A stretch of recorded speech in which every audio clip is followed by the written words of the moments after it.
মধ্যপ্রাচ্যে ড্রোন ও ক্ষেপণাস্ত্র হামলার ক্রমবর্ধমান ঝুঁকি মোকাবেলায় এবার ইউক্রেনীয় প্রযুক্তির দ্বারস্থ হয়েছে যুক্তরাষ্ট্র।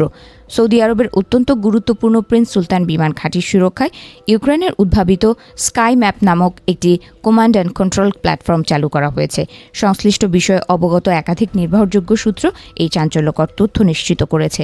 সূত্রমতে রাশিয়ার সঙ্গে 4 বছর ধরে চলা রক্তক্ষয়ী যুদ্ধে পোর খাওয়া ইউক্রেনীয় সামরিক কর্মকর্তারা সম্প্রতি এই ঘাঁটিতে পৌঁছেছেন। তারা ইরানি প্রযুক্তির শাহেদ ড্রোন সহ অন্যান্য আকাশপথের হুমকি শনাক্ত করতে মার্কিন সেনাদের বিশেষ প্রশিক্ষণ দিচ্ছেন। এই প্রযুক্তির মাধ্যমে ইন্টারসেপ্টর ড্রোনের সাহায্যে অত্যন্ত নিখুঁতভাবে পাল্টা হামলা চালিয়ে শত্রুপক্ষের ড্রোন ভূপাতিত করা সম্ভব হচ্ছে।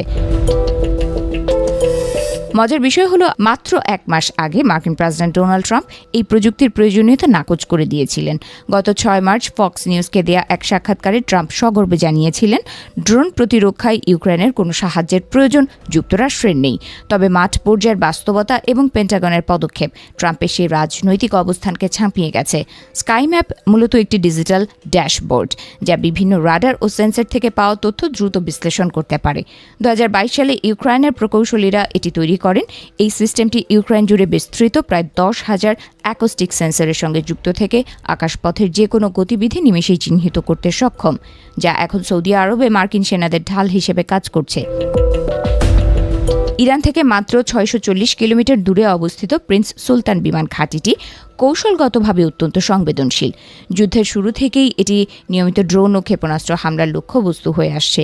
এসব হামলায় মার্কিন বিমানের ক্ষয়ক্ষতি ও ভবন ধ্বংস হওয়া ছাড়াও অন্তত একজন মার্কিন সেনা সদস্য নিহত হওয়ার খবর পাওয়া গেছে, যা পেন্টাগনকে দ্রুত ব্যবস্থা নিতে বাধ্য করেছে। বিশ্লেষকদের মতে সৌদি আরবের ঘাঁটিতে ইউক্রেনীয় প্রযুক্তির এই অন্তর্ভুক্তি বিশ্বজুড়ে মার্কিন আকাশ প্রতিরক্ষা ব্যবস্থার দুর্বলতাকেই সবার সামনে এনেছে। হাডসন ইনস্টিটিউটের সিনিয়র ফেলো টিমোথি ওয়ালটন মনে করেন, মার্কিন প্রতিরক্ষা ব্যবস্থায় দীর্ঘদিনের যে ঘাটতি ছিল, এটি তারই বহিঃপ্রকাশ। এতদিন বিষয়টি অনেকটা অবহেলিত থাকলেও বর্তমান পরিস্থিতিতে তা আর এড়িয়ে যাওয়ার উপায় নেই।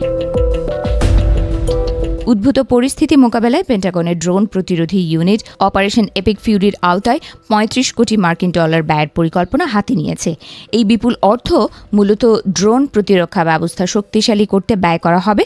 তবে পেন্টাগন বা হোয়াইট হাউস এই ইউক্রেনীয় প্রযুক্তি গ্রহণ নিয়ে আনুষ্ঠানিকভাবে কোনো মন্তব্য করতে রাজি হয়নি। পেন্টাগনের ড্রোন প্রতিরোধী ইউনিটের মুখপাত্র অ্যাডাম শের এক সতর্কবার্তায় জানিয়েছেন যে আকাশপথের এই হুমকি পুরোপুরি নির্মূল করার মতো কোনো জাদুকরী অস্ত্র বা সিলভার বুলেট এখন পর্যন্ত কারোরই হাতে নেই। তবে স্কাই ম্যাপের মতো উন্নত প্রযুক্তির সমন্বয় মার্কিন বাহিনীর প্রতিরক্ষা সক্ষমতাকে কয়েক গুণ বাড়িয়ে দেবে বলে আশা করা হচ্ছে।